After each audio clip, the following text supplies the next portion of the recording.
ऐसी लड़की जो पुलिस वालों के सामने रो रही है, कह रही है कि साहब खिड़की बंद करती हूँ, अगर शाम को मैंने खिड़की बंद नहीं की तो मेरी जान निकल जाएगी, वो लोग मुझे मार देंगे, आप मेरी मदद क्यों नहीं कर रहे हैं। दूसरी तरफ पुलिस वाले कहते हैं, खातून तुम्हारा दिमाग फिर चुका है, तुम जिस जगह की और जिस चीज की बात कर रहे हो वहां पर कोई भी ऐसी जगह, कोई भी ऐसा स्थान नहीं है, और वहां पर जो भी तुम्हारा सामान छूटा है या तो तुम झूठ बोल रही हो या तुम एक मनगढ़ंत कहानी बना रही हो। ये लड़की रोने लगती है, इसे दुख होता है, इसका पूरा म्यूजिक कहीं गुम हो चुका था और ये कहती है कि मैंने वहां पर पूरी रात म्यूजिक बजाया, हम म्यूजिक को छोड़कर भागे तो फिर वहां से म्यूजिक क्यों जाता है, गायब कहीं हो जाता है। दूसरी तरफ पुलिस कहती है कि अपने घर जाओ, अपने दिमाग को सही करो, हम 3 बार आपके कहने पर उस जगह पर होकर आए हैं, लेकिन हमें रेत के सिवा ना वहां पर कोई म्यूजिक मिला है, ना वहां पर कोई महल मिला है। ये खातून अपने आप को एक कमरे में बंद कर लेती हैं और ये बहुत गहरे, कहते हैं डिप्रेशन की तरफ यानी शिकार हो जाती हैं। अब आप बताइए कि ये कहां पर उलझी थी, किससे मिली थी, क्या ये मामला था, क्या ये लड़की सत्य बोल रही थी या यहाँ पर पुलिस ही गुमराह कर रही थी। दोस्तों, आज बड़ी रोचक घटना लेकर आई हूँ आप लोगों के सामने। थोड़ी सी डरावनी है, आपको डरा सकती है और डर का माहौल भी इस घटना में बनने वाला है। क्यों बनने वाला है? क्योंकि एक लड़की जो बहुत बड़ा म्यूजिक बैंड है यानी उसके नाम से डंका बजता है, कहते हैं कि अगर नूरा किसी शादी में शिरकत करे तो उस शादी कहते हैं फेमस हो जाती है, यानी वो शादी यादगार बन जाती है। नूरा इतना बड़ा नाम हुआ करती थी, लेकिन उसके साथ ऐसा क्या घटित होता है कि वो इसी सभी कामों से संन्यास ले लेती है और कभी वो म्यूजिक को हाथ नहीं लगाती है। उसके जीवन में एक घटना ऐसी घटित होती है। क्या घटना उसके जीवन में घटित हुई थी, जब आप सुनोगे तो जानोगे, डर के कारण अपने कंबल को पकड़ लोगे और कहोगे कि आप कैसी बातें करती हो। हमेशा मेरा वादा रहता है आप लोगों से, सच आप लोगों के सामने लेकर आती हूँ और सच से ही आपको रूबरू कराती हूँ। चलिए, आप जानने के लिए तैयार हैं।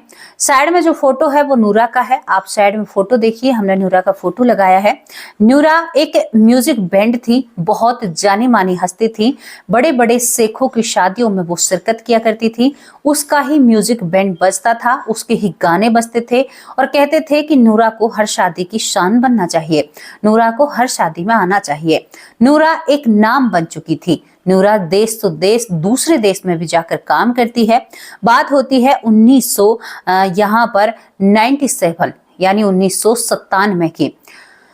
तो 1997 की हम आपको बात बता रहे हैं। नूरा कुवैत देश के यहाँ पर अल जहरा शहर में रहती है, यानी सिटी में रहती है। अल जहरा सिटी में नूरा अपने घर में बहुत अच्छे से रहती है।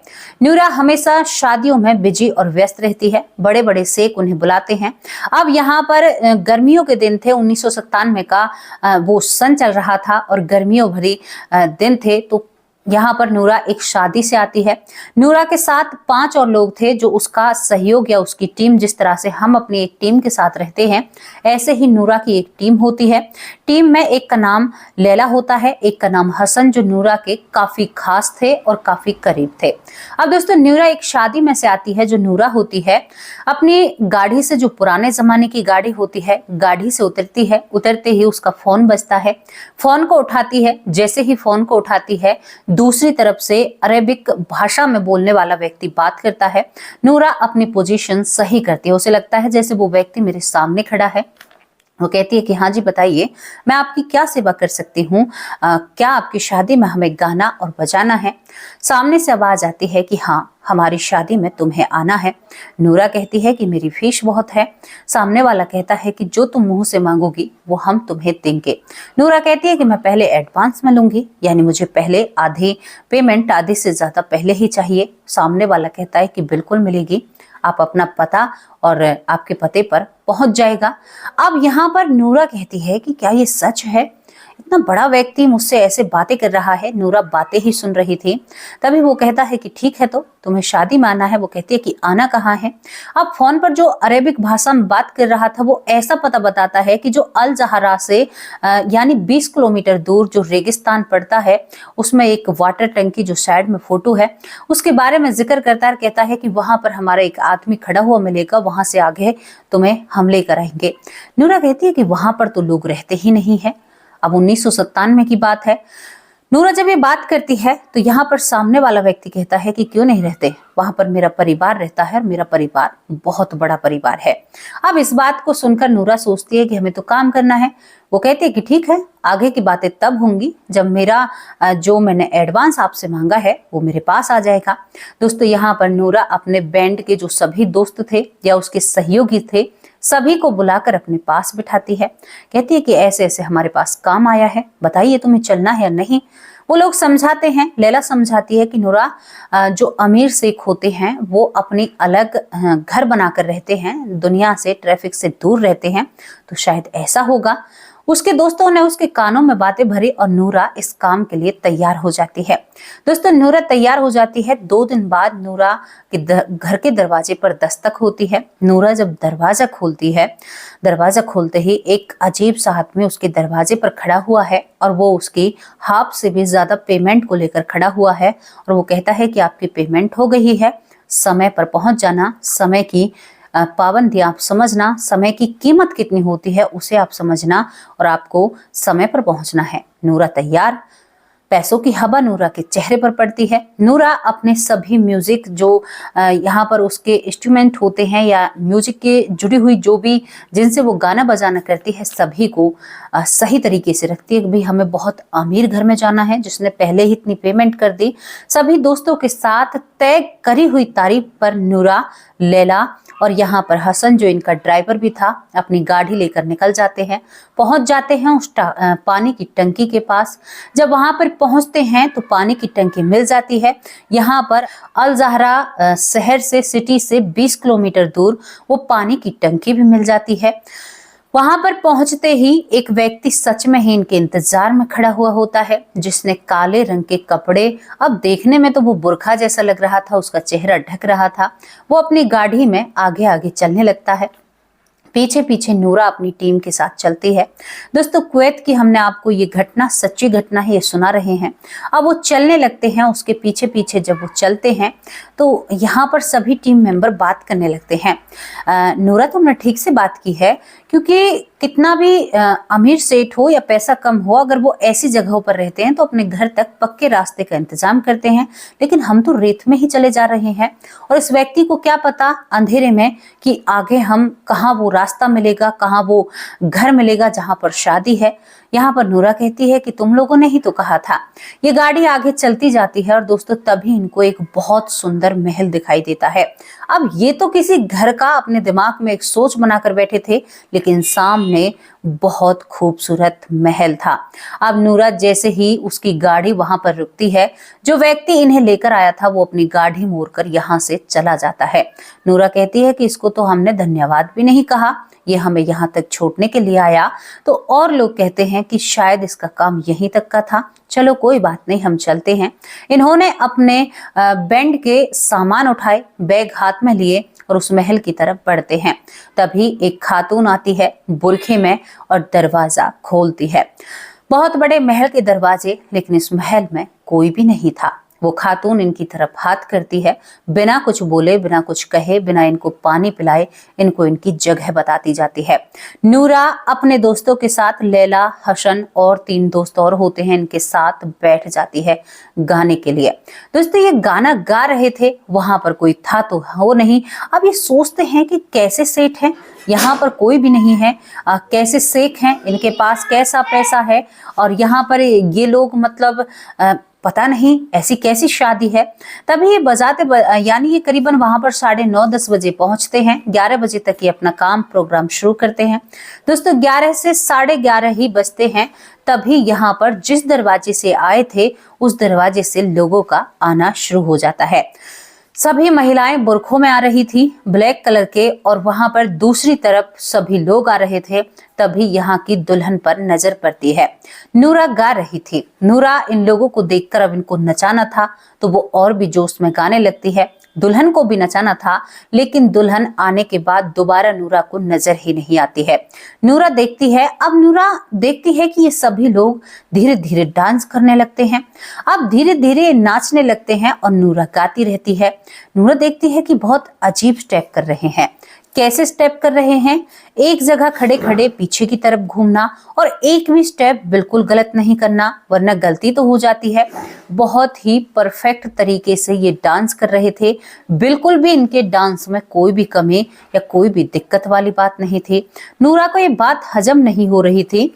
दूसरी तरफ हसन को ये बात हजम नहीं हो रही थी। और क्योंकि महल इतना बड़ा था जिसमें वो यानी अपने आप को आजमा रहे थे, करीबन 300 से 350 लोग, नूरा कहती है कि मेरी नजरों में होते हैं 350 लोग करीबन वहां पर होते हैं, जो सभी उनके सामने नृत्य यानी डांस कर रहे थे। आप सोच कर देखिए 350 लोग कितनी जगह में आते हैं, वहां पर वो अपनी परफॉर्मेंस दिखा रही थी सभी लोगों को। नूरा ये सब कुछ अपनी आंखों से देख रही थी। धीरे धीरे वो वक्त 1 बजे हो जाता है। बताइए आप, 11 बजे से 1 बजे तक जो नूरा होती है बिना रुके गा ही रही थी और गाते ही जा रहे थे।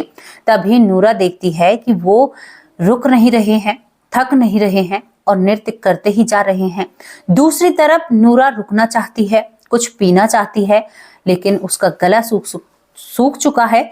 लेकिन नूरा भी अपने आप को रोक नहीं पा रही है, उसे कुछ ऐसा हो रहा है। बजाने वालों को नूरा देखती है तो वो भी अपनी धुन में लगे हुए हैं, मानो रुकना चाहते हैं लेकिन रुक नहीं रहे हैं। अब ये सब कुछ देखकर नूरा घबराने लगती है, डरने लगती है। तभी दोस्तों इस बहुत बड़े महल में धुआं छाने लगता है। यानी 2 बजे तक नूरा गा रही थी, बजा रही थी, अब यहाँ पर धुआं छाने लगता है। अब ये महिलाएं कैसे स्टेप कर रही थी? ये महिलाएं क्या करती हैं, जैसे सीधी खड़ी और पीछे की तरफ बिल्कुल ऐसे धनुष के एंगल में बनकर बिल्कुल पीछे की तरफ अपने हाथ, और सभी की सभी ऐसे, और इनकी हड्डियां ऐसे आवाज कर रही थी जैसे चटक रही हों। ये हाथों को मोड़ती हैं, गर्दन को मोड़ती हैं। नूरा को ये बात समझ में नहीं आती है कि भाई ये हो क्या। अब नूरा सोचती है कि ये यहाँ पर ऐसे कैसे अपने स्टेप कर रहे हैं, मानो जैसे इनकी हड्डियां टूट रही हों, और बिल्कुल भी कोई किसी से बात नहीं कर रहा है। बहुत शांति से ये सभी अपना नाच कर रहे हैं और एक जैसे स्टेप बाय स्टेप ये अपना डांस कर रहे हैं, और शरीर से चटकने की आवाज बार बार आ रही है। पैरों की थिरक साफ सुनाई दे रही है। अब देखिए आप, म्यूजिक चलेगा और डांस चलेगा और कोई बोलेगा नहीं, तो आप बताइए वहां पर मतलब 2-4 बंदे म्यूजिक कर रहे हैं और करीबन 350 लोग डांस कर रहे हैं बिना कुछ बोले, तो वहां पर कैसा माहौल होगा।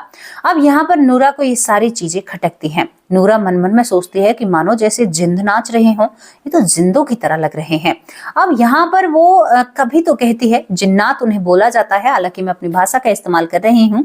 अब वो कहती है कि जिन्नात लग रहे हैं, लेकिन वो रुकना चाहती है, रुकती नहीं है।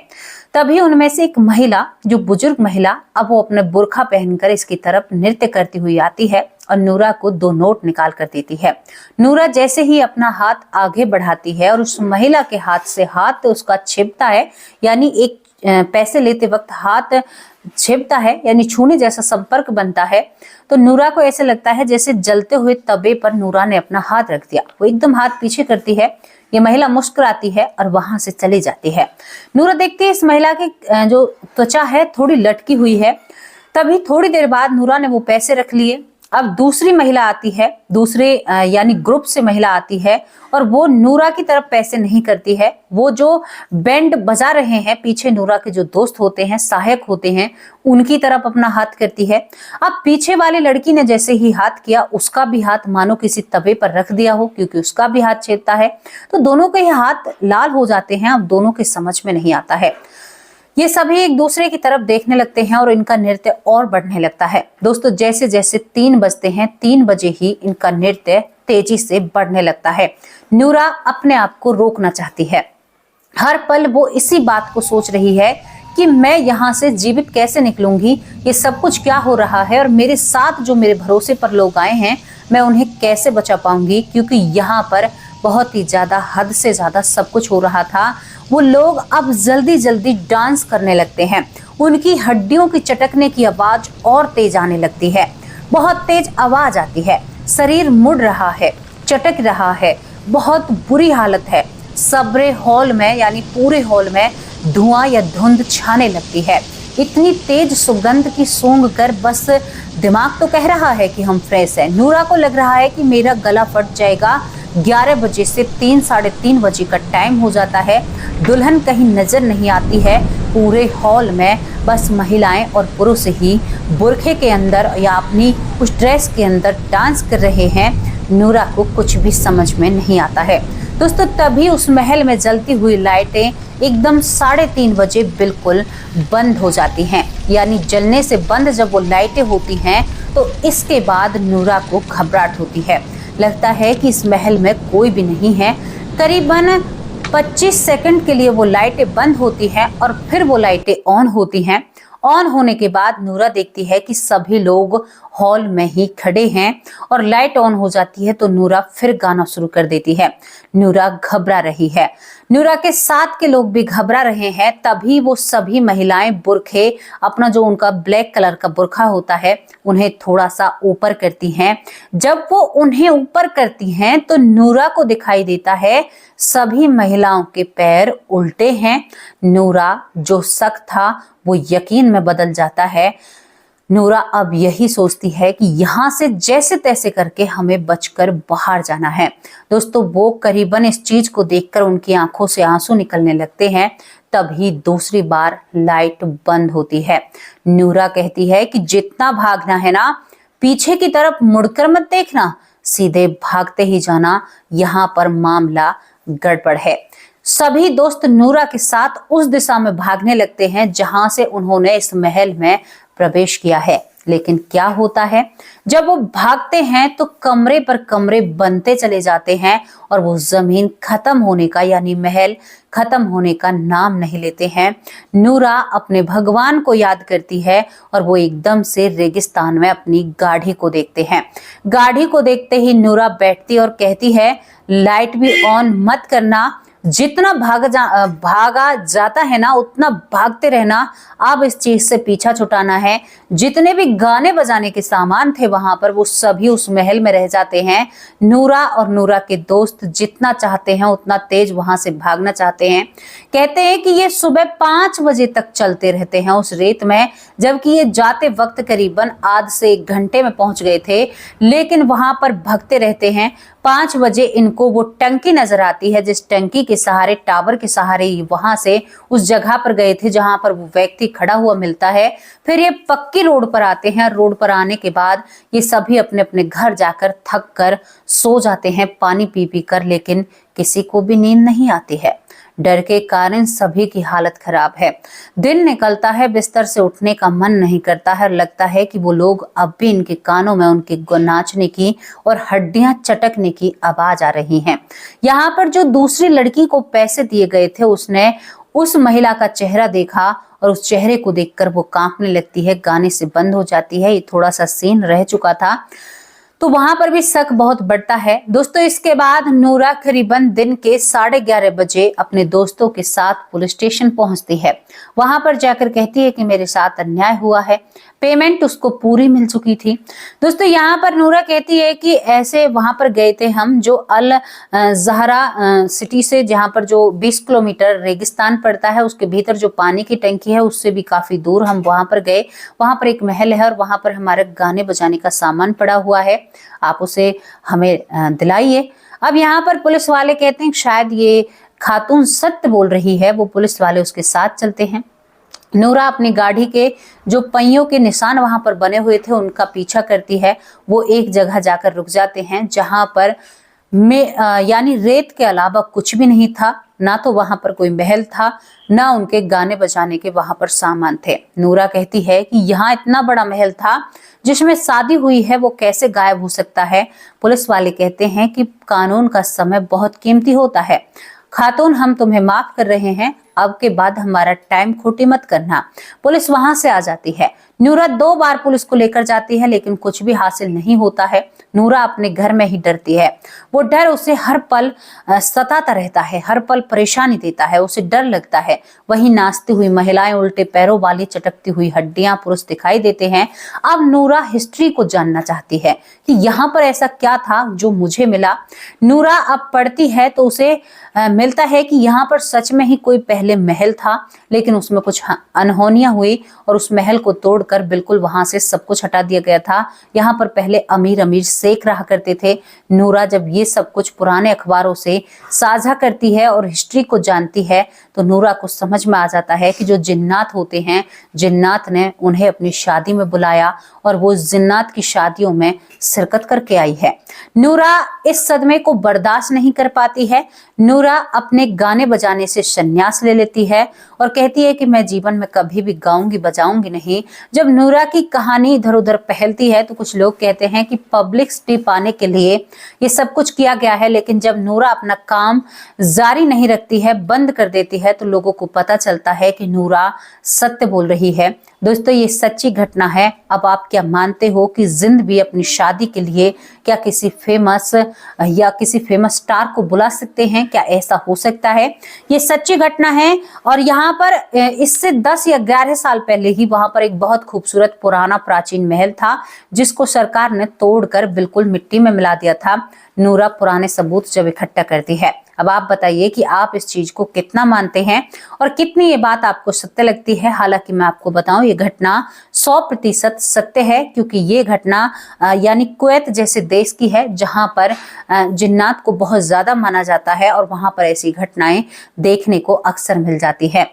कहते हैं कि जिन्नात जो होते हैं अपनी मर्जी से शादी भी करते हैं, विवाह भी करते हैं, जीवन भी जीते हैं। जिन्नातों की मृत्यु भी होती है, उम्र भी होती है, उनके हिसाब से ये कहा जाता है। नूरा अपने परिवार के लिए भले ही गाती है, लेकिन कभी भी वो किसी की शादी या फंक्शन में नहीं जाती है। अपनी घर की खिड़कियों को शाम को 6 बजे के बाद नूरा बंद कर देती है, क्योंकि उसे बहुत डर लगता है, वो बहुत ज्यादा घबराती है। नूरा कभी किसी से ज्यादा बात नहीं करती है। कोई गाने के लिए उसे प्रेरित करता है तो वो कहती है कि मुझे अपने बच्चे भी तो देखने हैं। वो किसी की भी बात को नहीं मानती है। और नूरा अपने जिस काम में वो फेमस थी, जहां विदेशों में भी लोग उसे बुलाया करते थे, वो उस काम को बिल्कुल संन्यास लेकर अपने घर में रहती है, एक डर के कारण, क्योंकि उसके साथ वो हादसा ऐसा होता है। तो दोस्तों, क्या ये घटना सत्य लग रही है आपको? मुझे 100% ये घटना सत्य है। उस महिला ने इन चीजों का सामना किया। तो कैसी लगी आप लोगों को स्टोरी? अपनी राय कमेंट बॉक्स में जरूर रखना। अब आप लोगों से विदा लेती हूँ और वाकई में ही मेरे परिवार की बराबरी कोई नहीं कर सकता। थैंक यू मेरे प्यारे परिवार, आप सच में ही बहुत अच्छे हो। कभी कभी कुछ चीजों से पता चलता है कि हम एक दूसरे के कितने पास हैं, कितना हम एक दूसरे को परिवार के तौर पर जानते हैं। मुझे बहुत अच्छा लगा आप लोगों की इस पहल को देखकर, जो पहल आप लोगों ने मेरे साथ की है।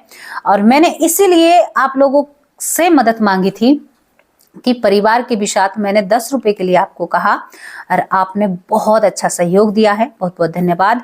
सब किसी का जितना भी पैसा आएगा, जो कुछ भी होगा, हर किसी के पैसे को बिल्कुल गिनती में रखा जाएगा और आप लोगों के सामने वीडियो बनाकर उस चीज को दर्शाया जाएगा। और आप चाहते हैं आप लोगों का नाम लिया जाए तो मुझे कमेंट बॉक्स में जरूर लिखकर भेजना। आप सभी लोगों के नाम भी लिए जाएंगे जिन जिन लोगों ने सहयोग किया है उस गरीब बिटिया की शादी के लिए। 11 तारीख को वो शादी है। बहुत अच्छा लगा आप लोगों का ये प्यार और स्नेह देखकर। बहुत बहुत धन्यवाद। अब आप लोगों से विदा लेती हूँ। शाम को हाजिर होंगे एक सच्ची स्टोरी के साथ। तब तक के लिए नमस्कार, जय हिंद, जय भारत।